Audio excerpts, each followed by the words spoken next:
Je n'étais pas le genre d'homme à vérifier le GPS de ma femme, ni à traquer ses pas après minuit. Mais quand la vérité commence à murmurer à travers les portes fermées et les batteries de téléphone mortes, on cesse d'être l'homme qu'on était et on devient quelqu'un d'autre.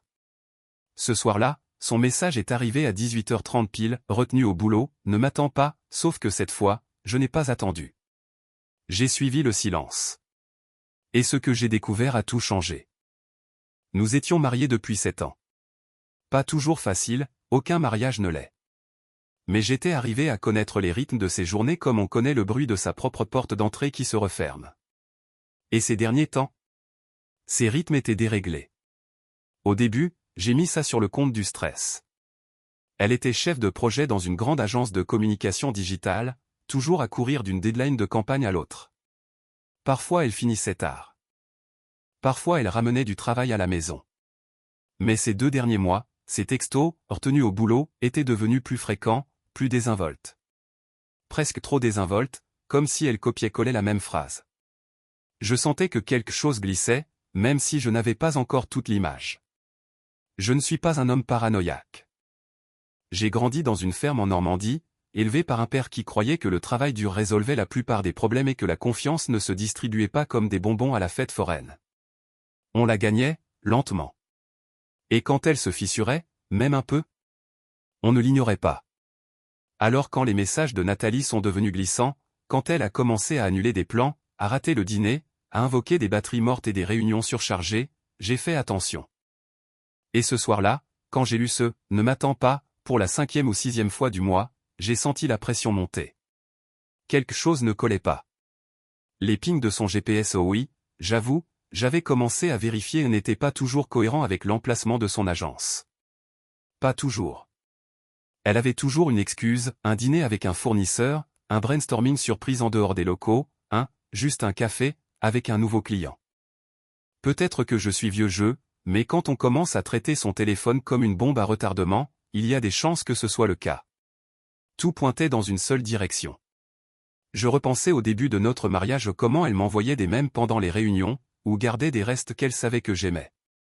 Elle avait même traversé la ville sous la neige pour m'apporter mon déjeuner quand je l'avais oublié. Maintenant, elle levait à peine les yeux quand je franchissais la porte. Ses sourires semblaient plaqués. Comme si elle jouait le rôle des « épouses », par obligation, pas par affection.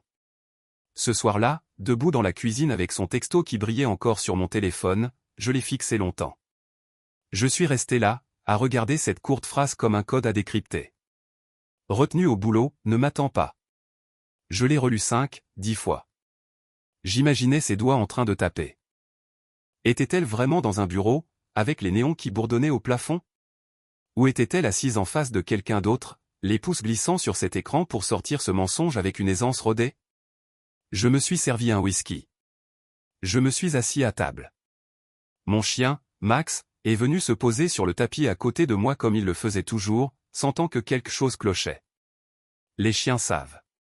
Ils savent toujours. Puis je me suis levé.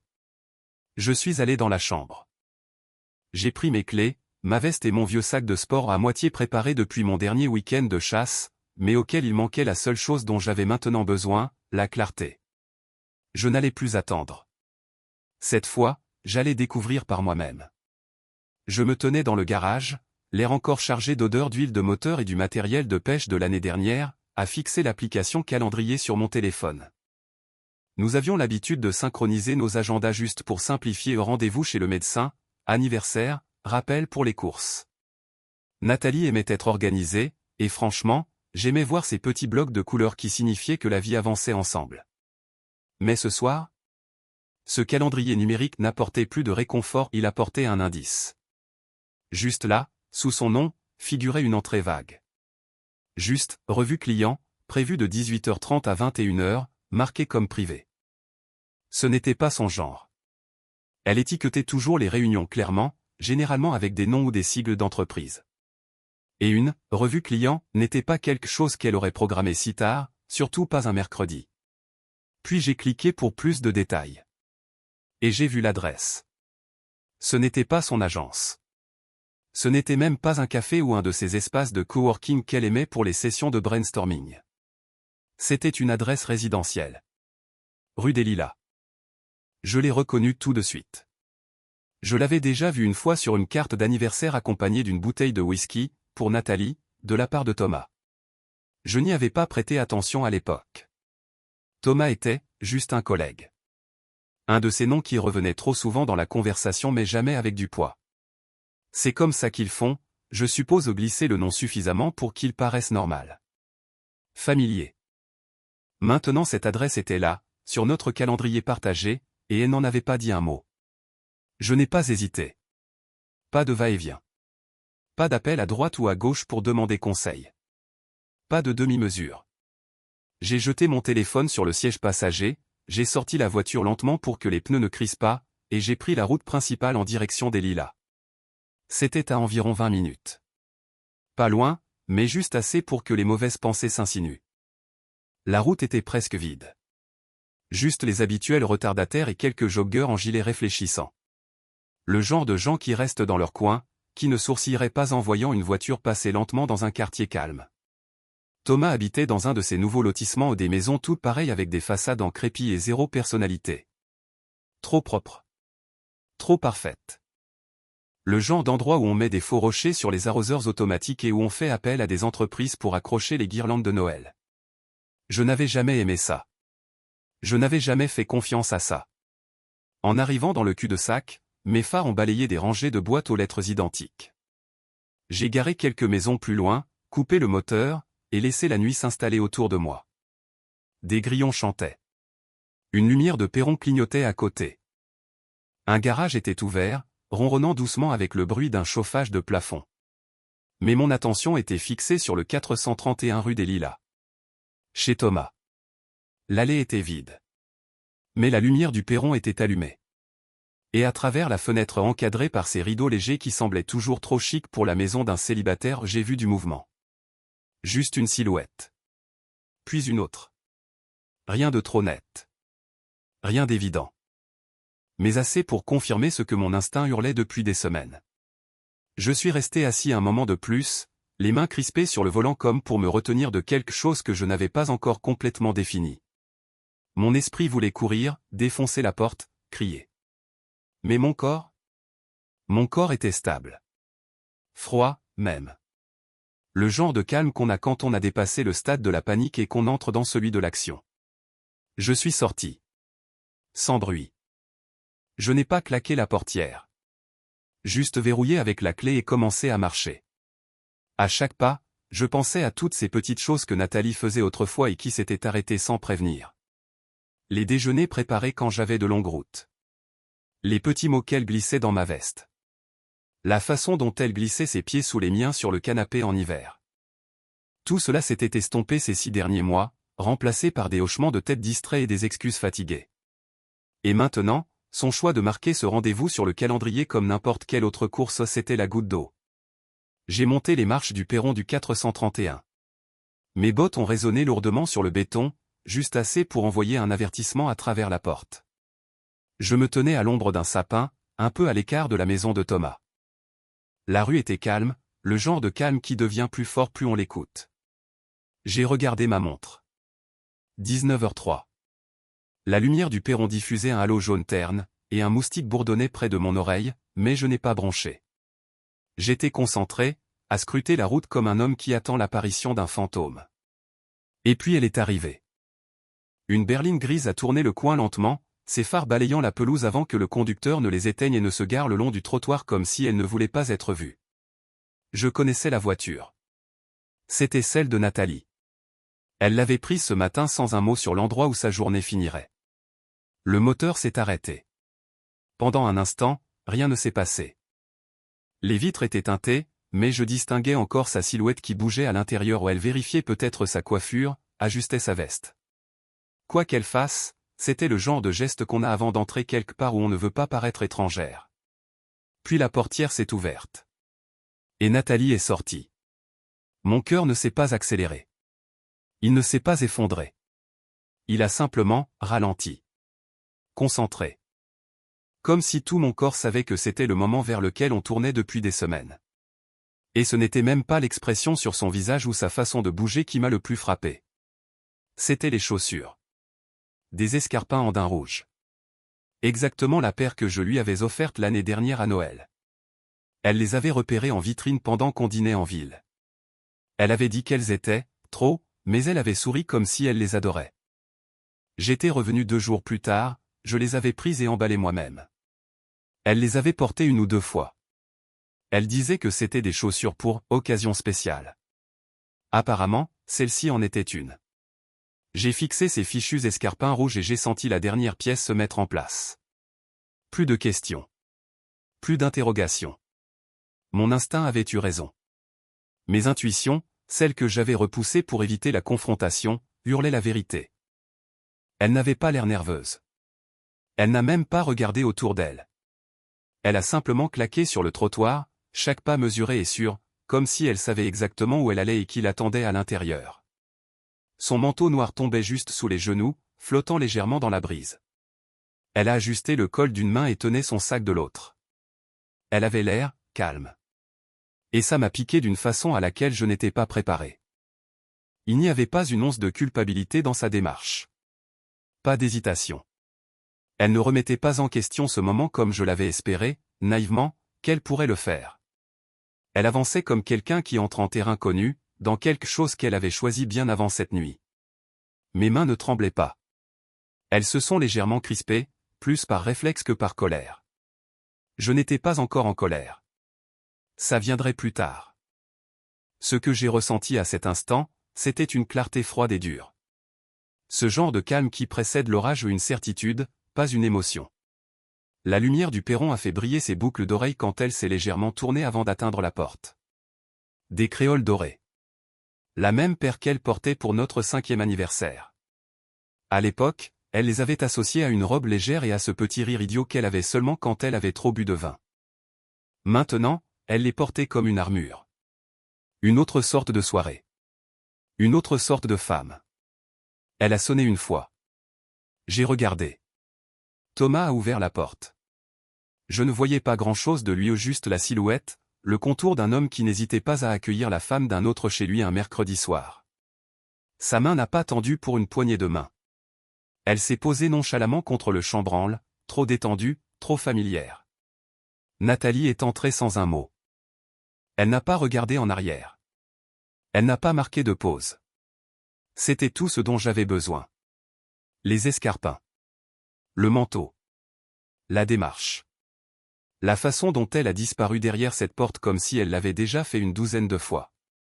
On peut douter de beaucoup de choses dans la vie. Des gens, des promesses, même de sa propre mémoire. Mais on ne peut pas douter de ce qu'on voit de ses propres yeux. Et à cet instant, à moitié caché par un sapin dans une rue calme avec la lumière du perron qui bourdonnait et un moustique qui geignait près de mon oreille, j'ai vu tout ce dont j'avais besoin. Des escarpins en daim rouge. Choisis par moi.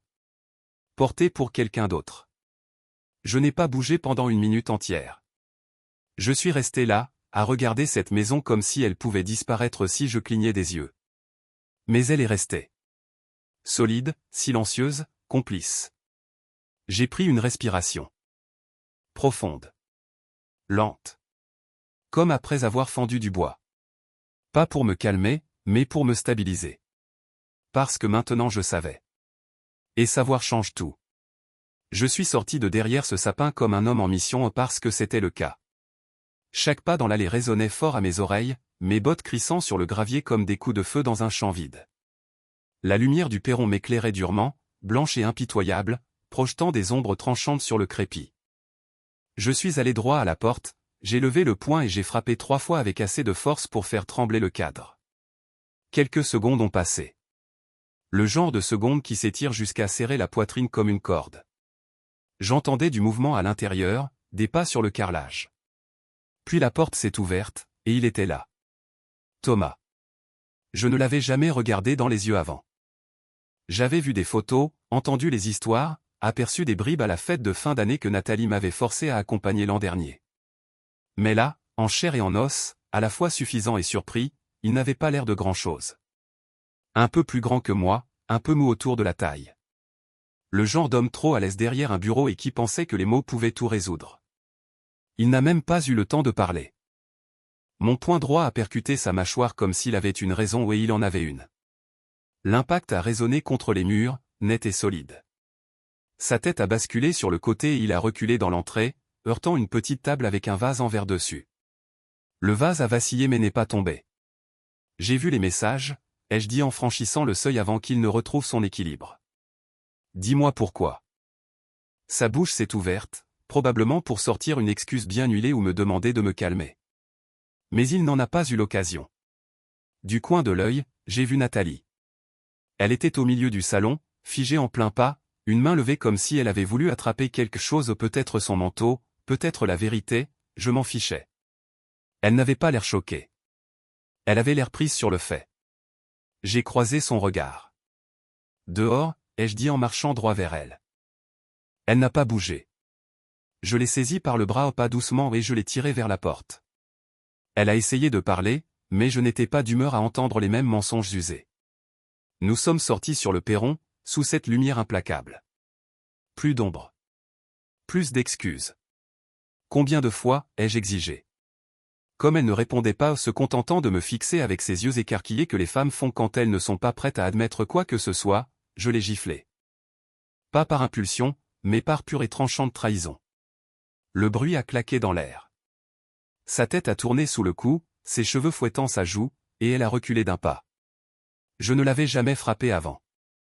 Je n'avais même jamais haussé la voix au-delà de ce que le moment exigeait. Mais cette nuit-là? Ce n'était pas la femme que j'avais épousée qui se tenait devant moi. C'était une inconnue portant son visage, entrant chez un autre homme avec les chaussures que je lui avais offertes. Thomas est sorti derrière nous, tenant son visage, avançant comme s'il voulait la protéger. Mauvais choix. Toi, tu restes en dehors de ça, ai-je averti, mais il n'a pas écouté. Sa main a tressailli vers l'avant, peut-être vers elle, peut-être vers moi. Peu importait. J'ai tendu le bras, saisi le col de sa chemise et je l'ai plaqué contre le mur en briques. Son souffle s'est coupé net et il a halté, sous le choc. C'est ça que tu fais, Thomas? Ai-je grogné, à quelques centimètres de son visage. Tu te faufiles dans le dos d'un homme, tu lui souris en face, et tu voles ce qui n'est pas à toi? La lumière du perron du voisin s'est allumée. Je m'en fichais. Nathalie se tenait là, sa lèvre saignant légèrement à l'endroit où ses dents l'avaient mordue pendant la gifle. Elle avait l'air stupéfaite, peut-être embarrassée. Mais pas désolée. Jamais elle n'a dit « je suis désolée ». Et c'est ça qui a fait brûler la colère plus fort. Vous vous croyez malins tous les deux, ai-je dit en me tournant vers eux. Vous croyez que des mensonges emballés dans du jargon de bureau et des réunions tardives rendent ça acceptable? Aucun n'a répondu. La lumière du perron au-dessus de nous bourdonnait. Thomas s'appuyait contre le mur, tenant son côté, respirant faiblement. Nathalie essuyait sa lèvre, clignant enfin des yeux comme si elle se réveillait d'une longue sieste. J'ai reculé, secouant la douleur de ma main, le cœur battant comme un tambour. Ce qu'il ressentait n'avait plus d'importance maintenant. Le mal était fait. Il pouvait l'expliquer de 100 façons, l'enrober de culpabilité ou d'excuses ou de logique tordue, mais la vérité avait déjà posé sa marque. J'ai regardé les deux. Deux personnes qui se croyaient à l'abri derrière des portes fermées et des mots vides. J'avais défoncé cette illusion. Et je n'en avais pas encore fini. Mon souffle sortait par courtes saccades, comme après avoir fendu du bois pendant des heures ou couru à fond dans les bois derrière la maison de mon enfance. Je les ai regardés tous les deux. Je n'ai rien dit pendant 10 secondes entières. Les yeux de Thomas ont glissé sur le côté, comme s'il calculait un chemin vers la porte. Nathalie refusait de croiser mon regard. Elle restait là, manteau à moitié boutonné, les cheveux un peu en bataille maintenant, comme si la nuit l'avait enfin rattrapée. Quand j'ai parlé, ma voix n'est pas montée. Elle n'a pas craqué. Elle est sortie plate et solide comme un poids tombant sur du béton. Vous deux, vous m'avez trahi, ai-je dit. Et j'en ai fini de laisser passer. Thomas a ouvert la bouche comme s'il voulait argumenter, clarifier, adoucir le coup avec une pirouette habile. J'ai levé la main. Il l'a refermée. Je ne suis pas venu demander pourquoi, ai-je continué. Ce bateau a largué les amarres. Je sais pourquoi. J'ai regardé ça se dérouler mensonge après mensonge. Une réunion tardive. Un téléphone mort. Un rire à une blague dont je ne faisais pas partie. Je n'ai plus besoin de votre version. Je connais déjà la vérité. Nathalie a dégluti difficilement. Ses épaules se sont soulevées comme si elle allait dire quelque chose, mais elle ne l'a pas fait. Elle savait que c'était mieux. Ou peut-être qu'elle avait enfin compris qu'il n'y avait rien à dire qui pourrait recoudre ça. Vous avez franchi toutes les lignes, ai-je dit en avançant vers eux, lentement et sûrement.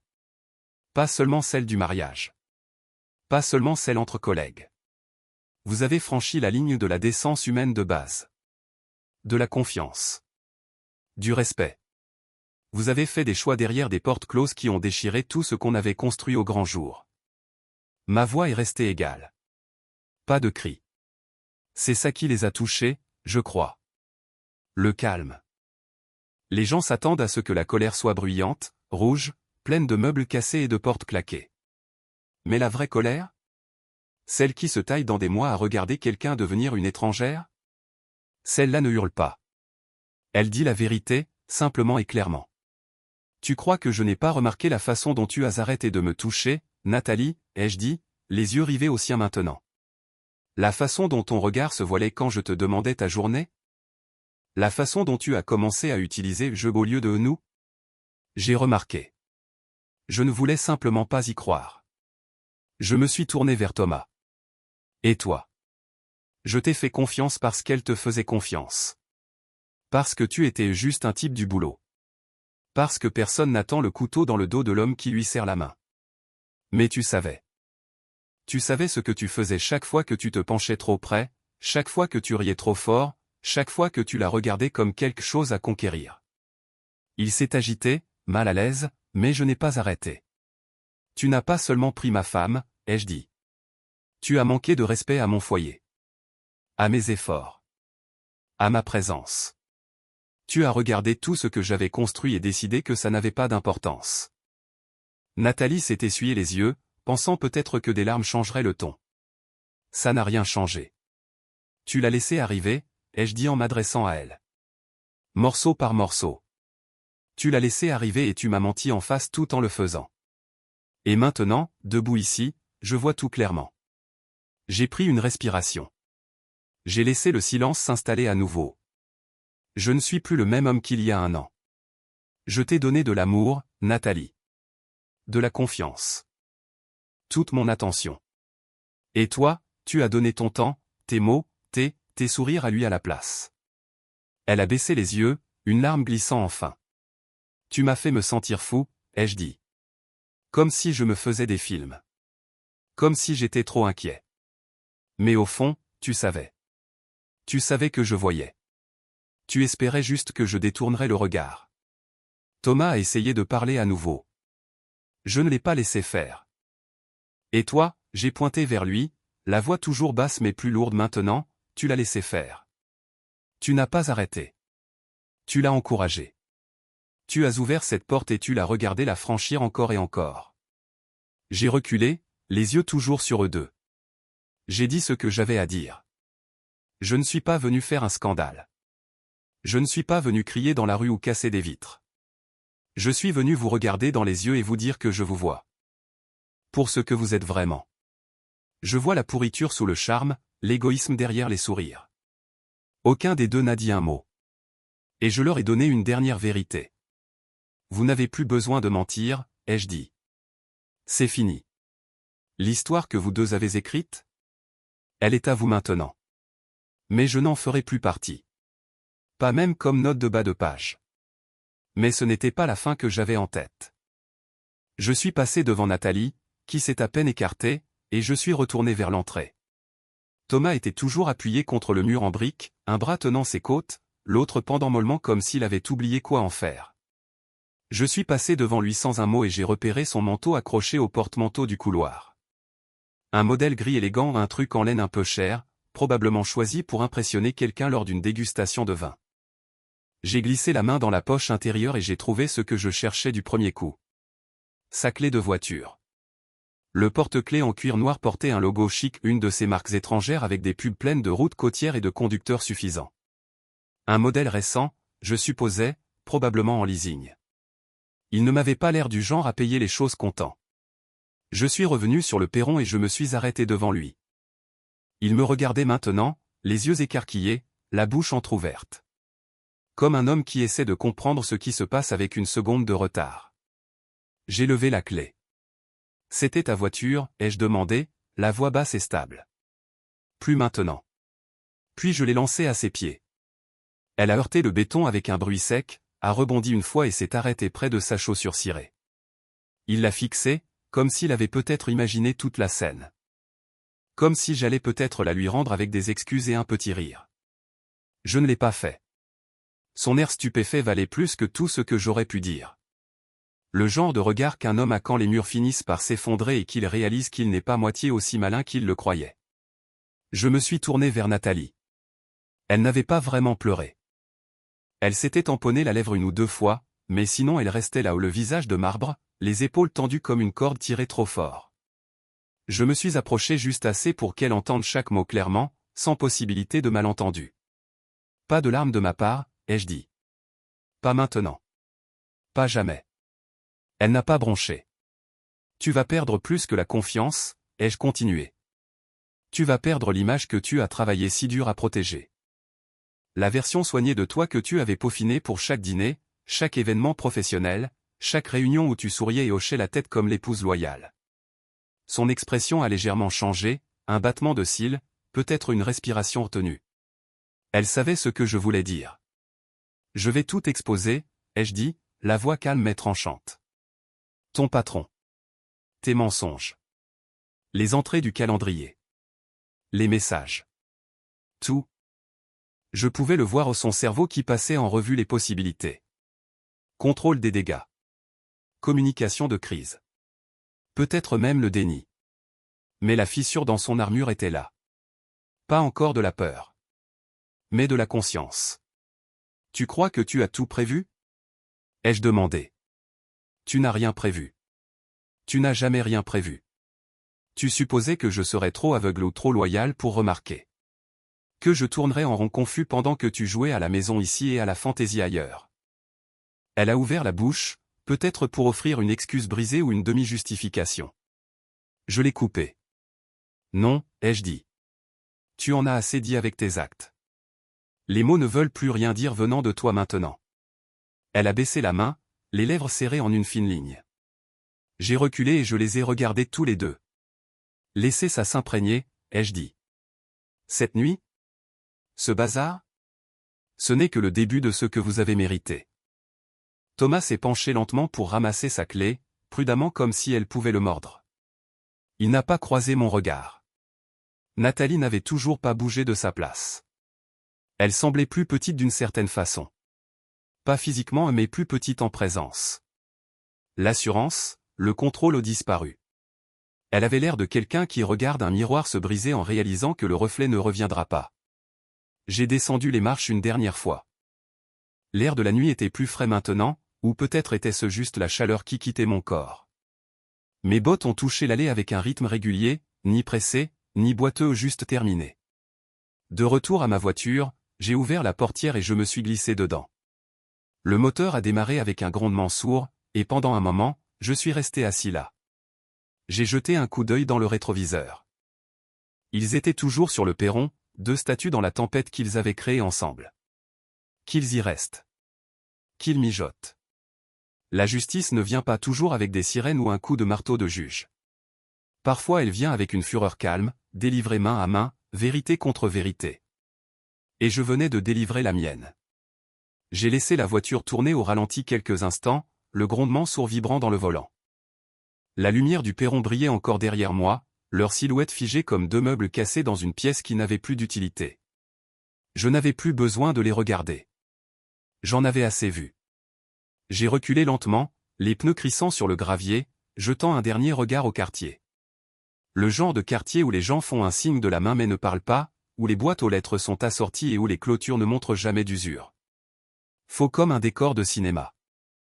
J'ai roulé devant les autres maisons avec leurs étaillées et leurs fenêtres sombres, devant cette pierre décorative au bord du cul-de-sac. Nathalie avait choisi cet endroit. Pas pour y vivre non, mais elle l'admirait. Elle l'appelait « ambitieux ». Et je suppose qu'elle avait trouvé quelqu'un qui correspondait à ça. Sauf que la perfection avait des termites. 10 minutes plus tard, je suis arrivé au motel. Rien de chic, juste un de ces établissements en bord de route avec une enseigne néon, chambre libre, qui bourdonne toute la nuit et clignote quand le vent souffle juste comme il faut. J'avais payé 2 nuits d'avance en liquide plus tôt dans la semaine. Pas parce que je prévoyais de partir, mais parce que quelque chose en moi disait que j'en aurais peut-être besoin. Appelez ça l'instinct. Appelez ça la sagesse fatiguée. Appelez ça enfin écouter le silence entre les mots de Nathalie. Mon sac de sport était déjà prêt. Il était posé dans un coin de la chambre, fermé et prêt. Bottes, trousse de toilette, chemise en flanelle de rechange, papier les choses qui comptaient. Les choses que je ne voulais pas laisser derrière. On ne prépare pas un sac comme ça à moins qu'une partie de soi sache déjà la route qu'on va prendre. Je l'ai jeté sur le lit et je me suis assis à côté, me frottant l'arête du nez. Mon téléphone a vibré sur la table de chevet. Nathalie. Puis encore Thomas. J'ai laissé sonner. La chambre du motel sentait vaguement l'eau de javel et la vieille climatisation. Les rideaux étaient lourds, beige, avec cette texture bizarre des motels qui ne bloquent jamais complètement la lumière. J'ai fixé le téléphone qui vibrait et attendu qu'il s'arrête. Quand il l'a fait, je l'ai pris au pas pour répondre, mais pour ouvrir l'application banque. Compte joint. Il était là. J'ai fixé les chiffres. Pas une fortune. Mais plus qu'assez. Des années d'économie prudente. Des voyages annulés. Des week-ends sautés. On prévoyait quelque chose à la retraite, un terrain, peut-être une maison de campagne. Quelque chose pour plus tard. Eh bien, plus tard était arrivé plus tôt. Je me suis déconnecté et j'ai posé le téléphone écran contre la table. Il pouvait garder la maison. Les meubles. Même la machine à café que Nathalie avait insisté pour acheter l'année dernière comme si ça changerait la façon dont elle me saluait le matin. Mais pas les comptes. Pas les fonds que j'avais gagnés en me levant avant l'aube, en travaillant les week-ends, en renonçant à des primes pour qu'on ait un meilleur avenir. Cette partie était à moi. Et je la réclamais. On a frappé à la porte de la chambre. Je me suis levé lentement, incertain une seconde. Mais ce n'était ni Nathalie ni Thomas. Juste le réceptionniste avec un reçu que j'avais demandé. « Tout va bien, monsieur ?» a-t-il demandé, le regard bienveillant, peut-être la cinquantaine. Il avait l'air du genre de type qui pouvait réparer un chauffe-eau sans notice. « J'y arrive », ai-je répondu. Il a hoché la tête et est parti. J'ai fermé la porte et je me suis appuyé contre un instant. J'ai pris le calme. Le téléphone a vibré à nouveau. Je l'ai pris, cette fois juste pour regarder le message. De Nathalie, s'il te plaît, parle-moi. Ce n'est pas comme ça que ça devait se passer. Je l'ai fixé, le pouce en suspens. Puis j'ai tapé 2 mots. N'appelle plus. Envoyer. Bloqué. Puis j'ai appuyé sur le nom de Thomas, supprimé et bloqué aussi. Pas de long message. Pas d'adieu théâtral. Juste le silence. Celui qui s'installe profondément. J'ai passé le sac de sport sur mon épaule et je suis ressorti vers la voiture. L'air était plus vif maintenant, plus frais. Le réverbère bourdonnait au-dessus. J'ai ouvert le coffre, posé le sac doucement à l'intérieur, et levé les yeux vers les étoiles un instant. Vous le saurez tous les deux demain, ai-je murmuré. Les comptes seront vides. Les papiers dans la boîte aux lettres. Tout sera à vous et rien ne le sera. Je suis monté dans la cabine, j'ai pris une dernière respiration de la nuit calme, et j'ai démarré le moteur. Rien de tout ça ne finira bien pour aucun de vous deux. Et c'est la seule chose qu'on ait encore en commun. Le divorce est tombé comme un coup de marteau sur le crâne soudain, désorientant et bruyant. Mais j'étais prêt. J'avais préparé le terrain. Dès l'instant où j'étais parti de ce perron, j'étais devenu un homme en mission. Froid, concentré, et fini avec l'espoir. Ça a commencé avec les vidéos. J'avais installé quelques caméras de sécurité autour de la maison environ 1 an plus tôt, surtout parce que Nathalie les voulait au des vols de colis dans le quartier, disait-elle. Ce qu'elle ignorait, c'est que l'une d'elles captait l'allée d'entrée sous un angle parfait, juste assez large pour voir les allées et venues quand je n'étais pas là. Je me souvenais d'un mardi soir, 3 semaines avant que tout explose. Nathalie avait prétendu être retenue tard pour une session de stratégie. Mais ce soir-là, une voiture s'était garée dans notre allée vers 20h17. Thomas en était sorti. J'ai regardé la vidéo une 12aine de fois. Ils n'étaient pas entrés. Ils étaient juste restés près des haies. À parler. À rire. Et puis au clair comme le jour un baiser. Pas un bisou amical. Pas un au revoir. Le genre dans lequel on se penche. Le genre qui vole du temps. C'était la pièce A. Puis est venu le calendrier. Partagé, synchronisé sur nos 2 téléphones depuis des années. J'ai fait des captures d'écran des « rendez-vous clients » vagues, tous listés à la même adresse où j'étais allé ce soir-là. Je suis remonté 2 mois en arrière. Il y avait 5 entrées liées à cet endroit. Tout en dehors des heures de bureau. Toutes privées. Ensuite les mai. Je n'avais jamais fouillé dans son ordinateur professionnel avant. Mais après l'incident, elle avait été négligente et l'avait laissé déverrouiller à la maison pendant qu'elle emballait quelques affaires. J'ai copié ce dont j'avais besoin. Il y avait des messages avec Thomas utilisant des surnoms, des émojis et des petites phrases flirtantes qui me retournaient l'estomac. Déjeuner dans la salle de guerre en était une. Une autre disait « Dis à ta femme que tu es avec l'équipe où on brainstormera en privé ». C'était suffisant pour le tribunal. Mais les bleus ceux-là ont presque fait basculer l'histoire. Quand Nathalie a compris combien de preuves j'avais, elle a essayé de jouer sale. Elle a prétendu que la confrontation chez Thomas avait tourné à la violence. Dit que je l'avais blessé. Que j'étais instable. Son avocat est arrivé avec des photos des bleus légers sur ses bras, une petite coupure près de la lèvre. Ils ont essayé de présenter ça comme de la maltraitance. Mais le calendrier ne collait pas. Et surtout j'avais un témoin. Le voisin d'en face avait tout vu ce soir-là. Un type à l'ancienne, ancien combattant d'Algérie, toujours assis sur son perron avec un mug de café et une paire de jumelles. Il a dit avoir tout observé. Il a dit que je n'avais pas levé la main avant que Nathalie ne se jette sur moi. Il a dit que Thomas avait plutôt l'air de l'agresseur. Il a fait une déclaration écrite. Ça a tout arrêté net. Le juge a accéléré les choses. Trop de preuves. Pas de zone grise. Je suis sorti propre. Pas de pension. Pas d'aliments. J'ai même gardé la voiture et les outils ou des choses qu'elle prétendait avoir, aidé à choisir. Nathalie? Elle a perdu plus que le divorce. J'ai transmis la vidéo au service RH de son agence. Pas de commentaires, pas de lettres en colère.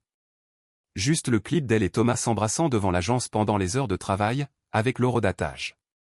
Il a fallu 2 jours pour qu'il la convoque. L'image corporate comptait plus que la loyauté. Elle était partie dès le vendredi. Thomas aussi. Le scandale s'est répandu comme une boîte de verre cassée vite, bruyamment, et impossible à ramasser. Les RH ont essayé de minimiser, mais assez de gens avaient vu la vidéo entre-temps. Des captures d'écran ont fuité. Une affaire privée est devenue un bazar public. Il s'est avéré que Thomas avait une femme. Et 2 enfants. Je ne la connaissais pas personnellement, mais je savais sa profession à avocate. Une pointue, d'après ce que j'avais entendu. Quand elle a eu vent de tout, elle a déposé immédiatement. Garde, bien, tout le paquet. Thomas n'avait aucune chance. Il a essayé de s'excuser publiquement, prétendu qu'il était mal compris. Ça n'a rien changé. Nathalie a quitté notre maison avant que l'encre ne sèche. La dernière fois que j'ai entendu parler d'elle, elle louait un studio près de la zone industrielle. Rien de chic. Pas le quartier dont elle se vantait autrefois pour organiser des soirées vins. Elle a pris des missions en freelance rédaction, audit de marque. Mais les nouvelles circulent vite dans son milieu. Les employeurs ne veulent pas d'un risque à scandale, peu importe combien le CV est poli. Elle a essayé de se remettre à fréquenter quelqu'un. Un ami d'un ami l'a croisée une fois où il a dit qu'elle avait l'air fatiguée, comme quelqu'un qui se tient avec du scotch et du vieux parfum. La réputation colle comme la fumée. Moi? J'ai pris les fonds de nos comptes joints avant le gel. Légalement, proprement. J'ai laissé un tableau Excel. J'ai même fait les calculs. Partage équitable. Puis je suis parti. J'ai déménagé à 2 régions de distance. J'ai trouvé du travail avec un copain qui dirige une société de sécurité. Petite ville. Horaire stable. Affaires honnêtes. Là-bas, les gens vous regardent dans les yeux. J'ai commencé une thérapie aussi. Pas pour pleurer dans un coussin. Mais pour recalibrer. Remettre d'aplomb la boussole qui tournait depuis que Nathalie avait dévié. Les séances ont aidé. Elles ont donné forme à des choses que j'avais enfouies. Elles m'ont aidé à affûter ma concentration à nouveau. 1 an plus tard, elle m'a envoyé un message. On peut parler? Elle disait qu'elle avait changé. Je l'ai lu une fois. Puis je l'ai laissé là. Pas de réponse. J'avais changé aussi. Mais je ne regardais plus en arrière. Partagez votre avis dans les commentaires. Selon vous, le narrateur a-t-il eu raison de bloquer sa femme à la fin, ou était-ce cruel? Et si vous avez aimé la vidéo, n'oubliez pas de la liker et de vous abonner pour ne pas manquer les prochains épisodes.